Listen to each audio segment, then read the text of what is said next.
Assalamualaikum warahmatullahi wabarakatuh. Baik, masih ada di YouTube ya. Mungkin sampai di 2022. Mudah-mudahan WFH ini segera berakhir ya. Saya udah kangen ngajar di kampus. Baik, kembali lagi ke materi kita, yaitu materi mengenai database ya. Ini bisa digunakan di materi-materi manapun. Ya, mau itu database terapan ya, DBMS dan lain-lain. Oke, pada materi DBS kali ini kita akan bahas mengenai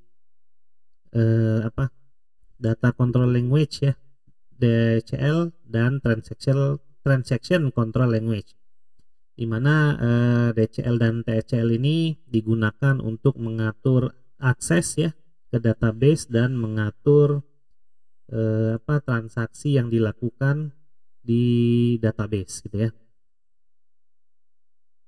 Nah, jadi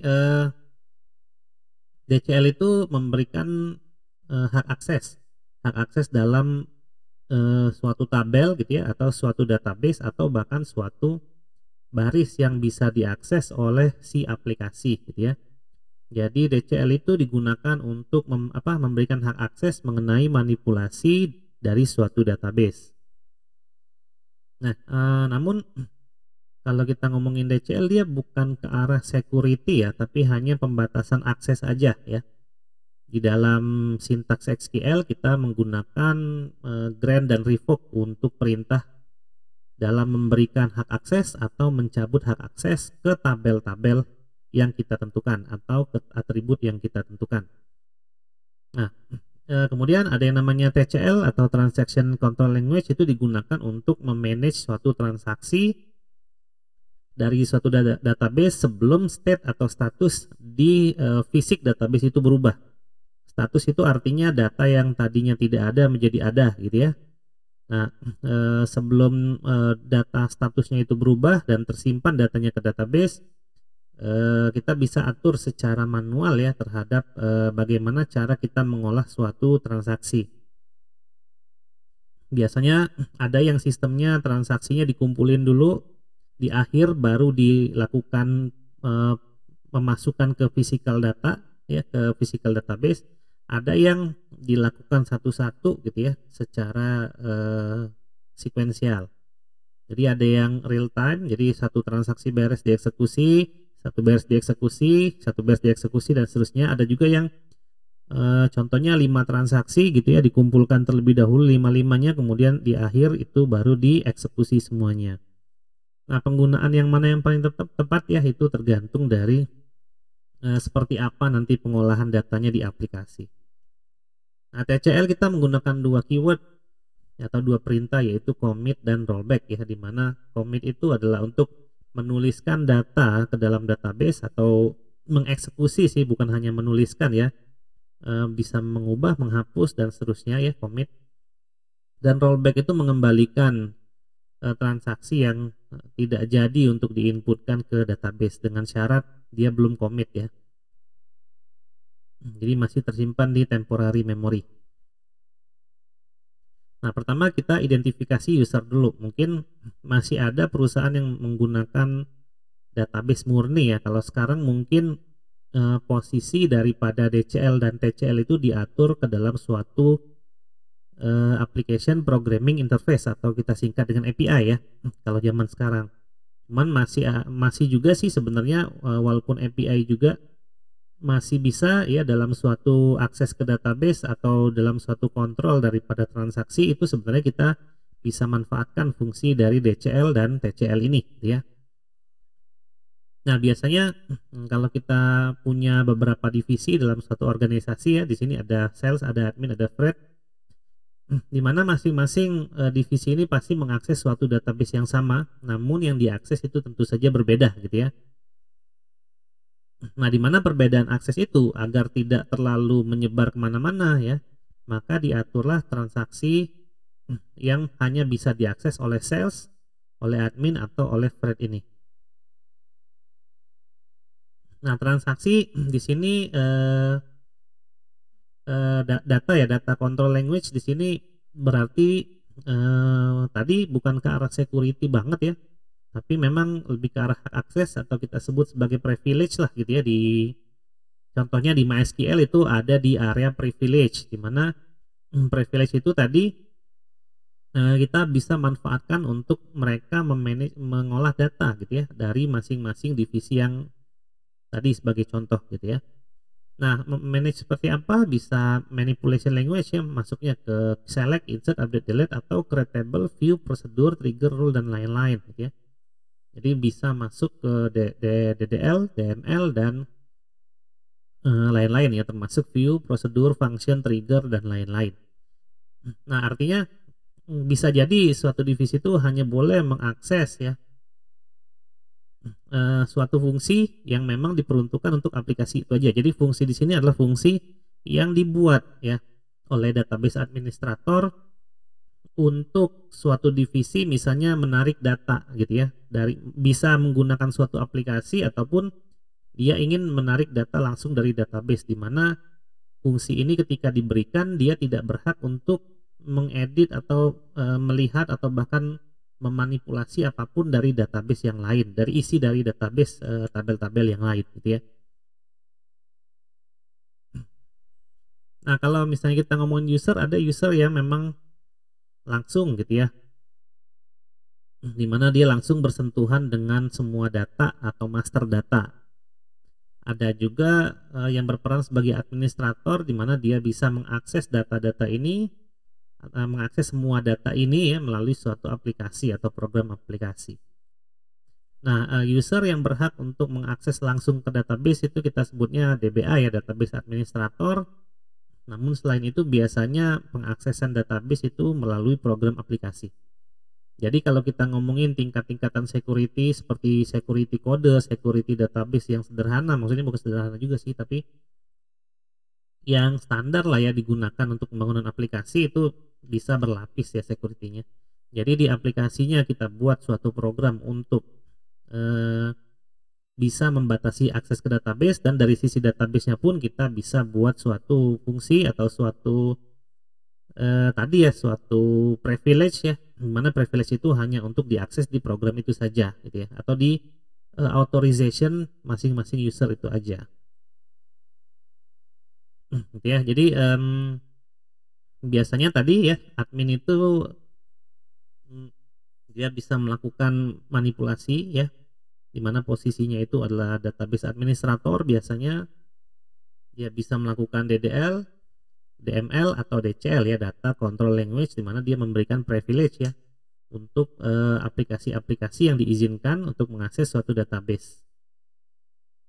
Nah, kembali lagi tadi, walaupun udah menggunakan suatu mekanisme API ya, menggunakan REST API misalnya, tetap ya data transactional language ini menjadi suatu apa ya, bagian dari perlindungan standar ya, dimana bisa jadi kan kita nggak tahu ya pegawai kita itu apakah ada yang memang hanya bekerja dengan baik atau memang ada kerjaan sampingan, misalnya dia mengerti teknologi, mengerti IT, lalu dia mencoba untuk membuka aplikasi di dalam organisasinya dia gitu ya, yang mungkin memanipulasi aplikasi atau database itu memang bukan wewenangnya dia juga di dalam perusahaan itu gitu ya.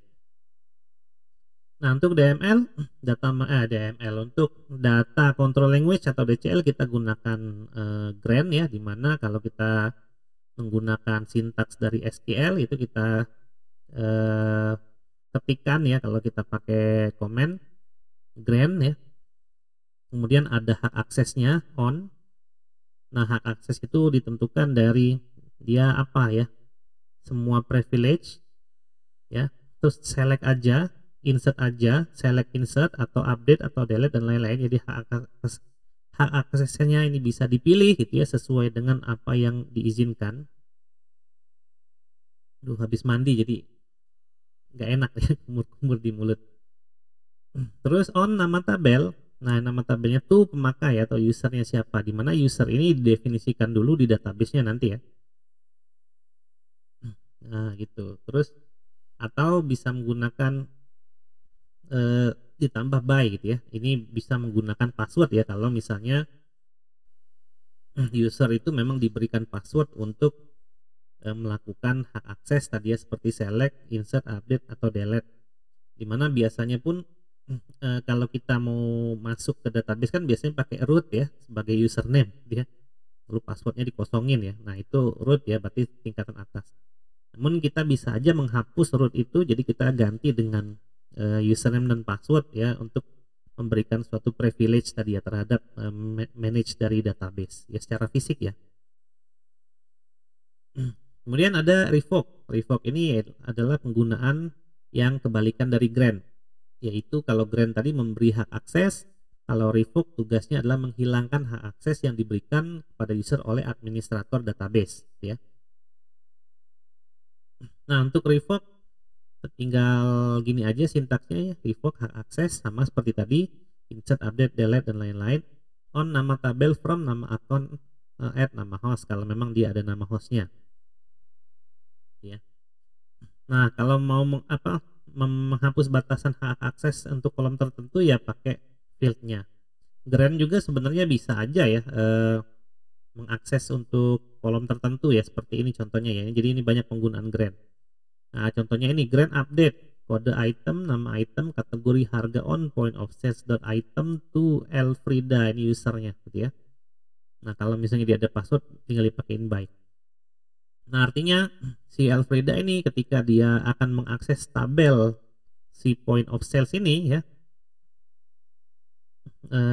item ya, tabel item dari database point of sales ini, maka dia hanya bisa mengupdate kode item, nama item, kategori dan harga saja ya.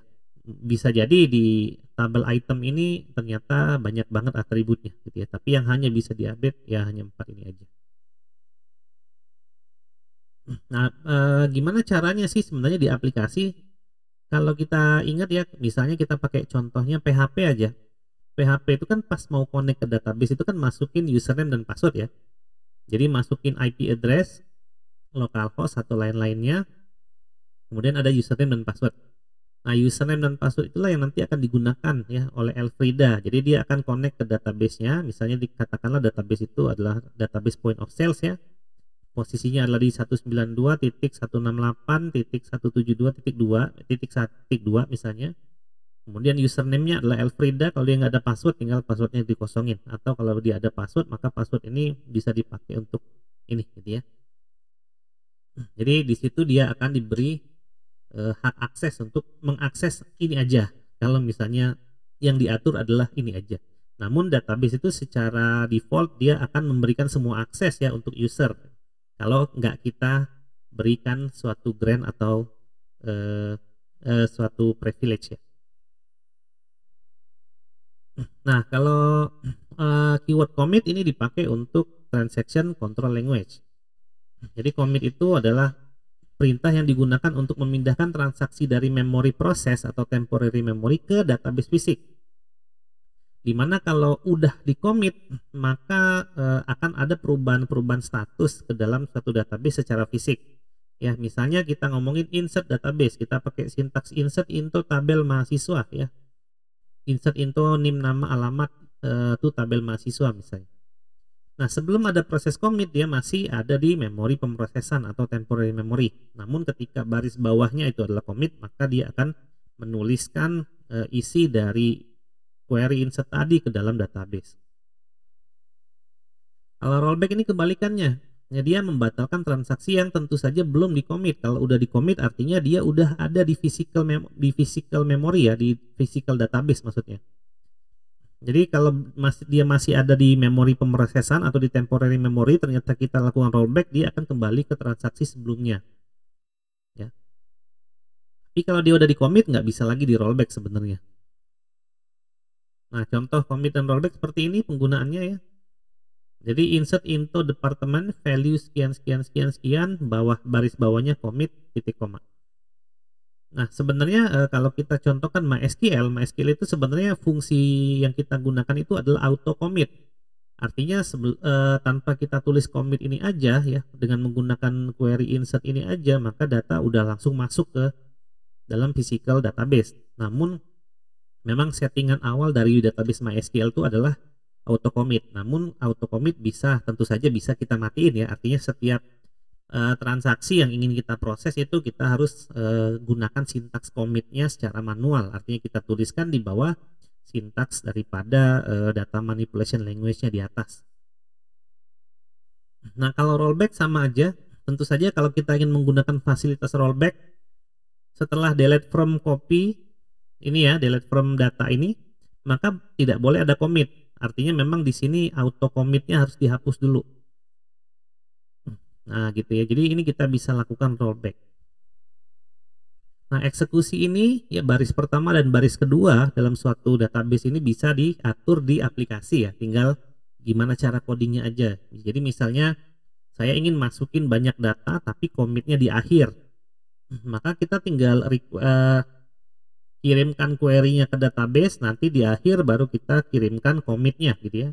Kita tinggal kirimkan perintah commitnya, maka nanti ketika data itu ditampung di database semuanya, setelah ada perintah commit dari aplikasi, maka data akan dituliskan ke physical database gitu ya. Ini tergantung teknik codingnya ya, kalau kita membahas commit dan rollback itu dari sisi aplikasi ya. Nah, ini contoh kasus commit ya. Jadi kita coba buat tabel barang dulu, lalu kita masukin gitu ya. Kalau kita select bintang from tabel barang, maka data yang ini tadi masuk ya, 0,00 second kena localhost ya. Nah, kemudian kita lakukan commit nih, dengan catatan di sini commitnya kita udah matiin ya, dengan database yang kita miliki apapun ya. Kalau MySQL tadi auto commitnya di set 0 dulu. Nah, ini commit gitu ya, tinggal insert info dan lain-lain. Nah, ini kalau di bawahnya ini ada perintah commitnya ya Kak. Jadi kalau sintaks ini kayaknya belum ada auto commitnya ya. Jadi auto commit ini masih hidup ya, masih aktif. Nah, kalau kita select muncul ya si specker ini yang kita masukin, specker S01 dengan harga 175.000. Nah, namun sebenarnya kalau ini belum commit ya, ini masih ada di memori pemrosesan sebenarnya. Ketika kita tekan ketika kita tulis rollback, maka dia balik lagi. Namun sebenarnya kalau kita lakukan query ya, walaupun dia nampil nih di tabel ini, tapi data yang terakhir itu sebenarnya belum tertulis secara permanen di database fisik ya, di physical database. Jadi misalnya kita lakukan insert into tabel barang, jadi ini auto commitnya udah mati ya. Jadi ketika kita masukkan suatu barang, lalu kita select tabel barangnya, dia muncul, namun data yang terakhir ini belum secara permanen tertulis di database. Kemudian kalau kita lakukan rollback, maka dia akan membatalkan transaksi yang terakhir yang ini. Nah, ini terakhir ya. Dan ketika kita select lagi ya dia menghilang. Nah, kemudian ada lagi contoh seperti ini. Ada beberapa database ya, DBMS yang menggunakan MySQL yang bisa kita gunakan dan dia memiliki fasilitas save point. Nah, save point itu artinya si rollback itu akan membatalkan transaksi, tidak semuanya, tapi tergantung save point mana gitu ya, yang nanti menjadi kayak checkpoint aja. Jadi kalau saya misalnya punya 5 transaksi, di mana checkpoint itu saya terapkan di transaksi ketiga. Nah, setelah transaksi kelima ternyata rollback, maka dia akan baliknya ke transaksi yang ketiga aja, nggak ulang dari awal gitu ya. Nah, caranya seperti ini gitu ya. Ini kalau nggak salah contohnya pakai Oracle ya. Nah, kita tambahin tabel barang T01 TV Turner dengan harga 185.000. Lalu kita select, muncul ya, dimana kita tahu bahwa TV Tuner ini sebenarnya belum ada di physical memory. Nah, kita bikin save point di sini dengan sintaks save point, yaitu namanya adalah test. Kemudian kita update harganya, yang dari 185.000 kita update menjadi 180.000. Kalau kita select, maka dia berubah ke 180.000. Lalu kita lakukan rollback to test, artinya rollbacknya akan kembali lagi ke sini. Jadi yang di rollback itu hanya transaksi update saja, tidak transaksi insert. Jadi setelah kita rollback, ketika kita select lagi, maka TV tunernya akan kembali lagi harganya ke 185.000. Kecuali kalau kita rollback nggak pakai to test ya, rollback aja, maka semua transaksi ini akan dibatalin kalau kita lakukan select gitu ya. Nah, di sini commit dan rollback bisa digunakan di store prosedur dan function dan bisa dieksekusi juga di trigger. Jadi bisa dipakai ya, tergantung fungsi mau dibuat seperti apa itu si function, prosedur dan triggernya. Nah, kalau di MySQL seperti ini ya, commit dan rollback, maka kita matikan dulu pertama set auto commitnya 0. Jadi auto commitnya kita matiin dulu. Ya, kemudian kita lakukan transaksi menggunakan insert, lalu kita tekan kita pakai perintah commit, maka insert ini akan masuk gitu ya. Nah, kalau rollback sebenarnya di MySQL ini nggak bisa dilakukan ya, mungkin tergantung versinya atau memang dari teknologi DBMS-nya dia tidak support untuk rollback. Makanya contoh yang di sini tadi ini menggunakan Oracle ya. Oracle tentu saja dia berbayar dan dia memiliki fitur yang lebih baik ya daripada yang gratisan. Nah, ini ketika kita mau cobain update gitu ya, di sini juga sama. Jadi kalau contohnya seperti ini ya, ini auto commitnya dimatiin. Kemudian kita akan mulai transaksi yaitu update set rekening ya, saldonya kurang 5.000, where nomor rekening R01. Lalu di baris berikutnya adalah update rekening juga. Nah, sampai di sini artinya ada 2 transaksi update yang dilakukan, namun belum tertulis di physical memory, dia masih di temporary. Setelah commit dieksekusi, maka baru berubah saldonya. Kalau tidak ada perintah commit, ini tidak akan pernah sampai kapanpun juga dieksekusi gitu ya. Artinya dieksekusi memasukkan apa yang diinginkan di sini ya, apa yang dimanipulasi di sini ke dalam physical database.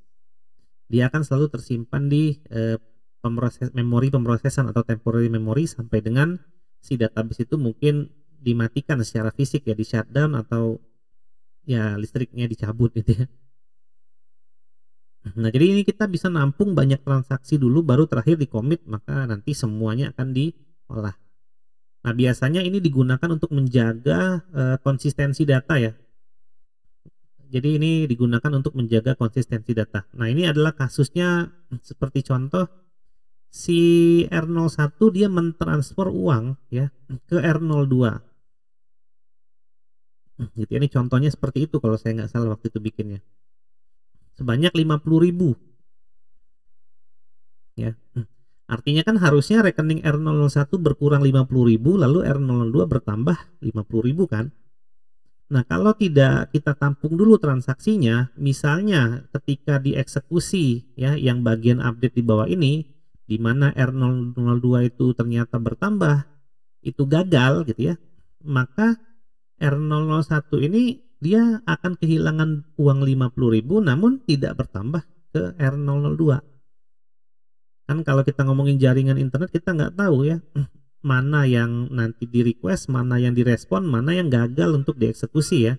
Artinya gagal untuk membalikan respon dari request yang ada pada aplikasi. Nah, agar itu tidak terjadi, maka sebaiknya kita tampung dulu kedua transaksi itu. Ketika semuanya udah ada di dalam temporary memory database, baru kita commit. Ya, sehingga tadi kegagalan saat transmisi di jaringan internet atau jaringan lokal atau di jaringan apapun gitu ya, itu bisa teratasi di sini. Baik, seperti itu ya kira-kira contoh dari data control language dan transaction control language. Semoga informasi ini bermanfaat ya. Maklum lagi nggak enak tenggorokan, jadi agak-agak tidak konsentrasi. Yaudah kalau gitu saya pamit ya. Wassalamualaikum warahmatullahi wabarakatuh.